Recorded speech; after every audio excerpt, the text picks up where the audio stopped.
Sabe o que eu acho interessante? Se foi tão fácil a igreja inteira acreditar no homem, tu imagina quando vier o anticristo, hein? Ele não teve trabalho nenhum, cara, para fazer. Pelo contrário,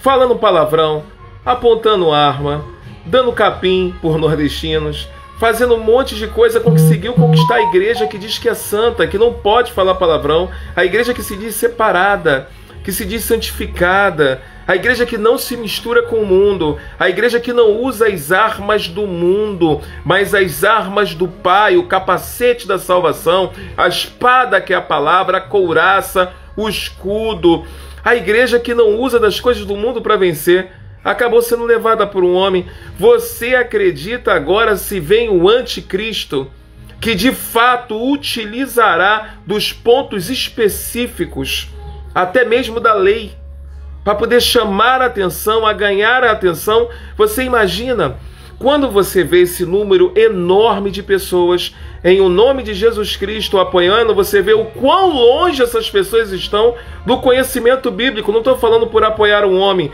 mas por apoiar coisas erradas e formas erradas. Não sei se vocês estão conseguindo entender. Não sou a favor nem de um nem de outro, mas é a forma errada que a pessoa utilizou no nome de Jesus. Quando você vê uma igreja que se disse santa apoiando essas formas erradas, você começa a perceber que essa igreja, na realidade, ela não apoia as certas por não conhecer.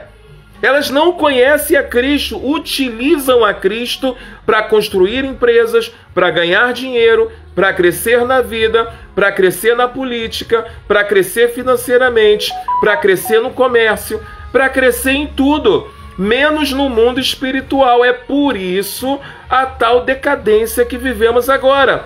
Quando o anticristo assumir para todo mundo, os primeiros a apoiarem são aqueles que se dizem ser a favor de Cristo e contra o anticristo. Pelo contrário, serão como se fossem os satanistas. Eles apoiarão o anticristo. Está arriscado nesse momento os próprios satanistas não apoiarem o anticristo.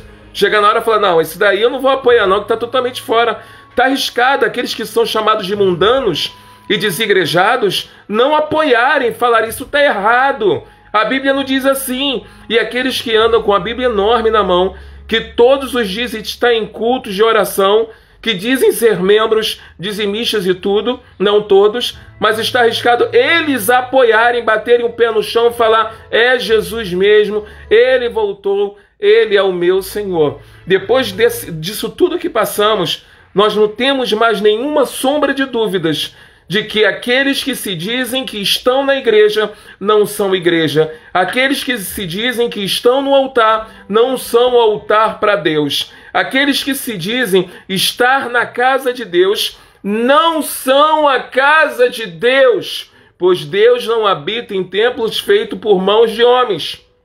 É por isso que hoje você não encontra o nome da igreja que Jesus fundou, mas sobre Pedro, sobre um ser humano, no ser humano, na alma. Sim, ele criou e fundou sua igreja. Você não vai encontrar o nome da igreja de Paulo, de Pedro, de Silas, de Jesus Cristo. Não tem, pois ela não é desse mundo. Ela é dos santos, lavados e remidos pelo sangue do Cordeiro.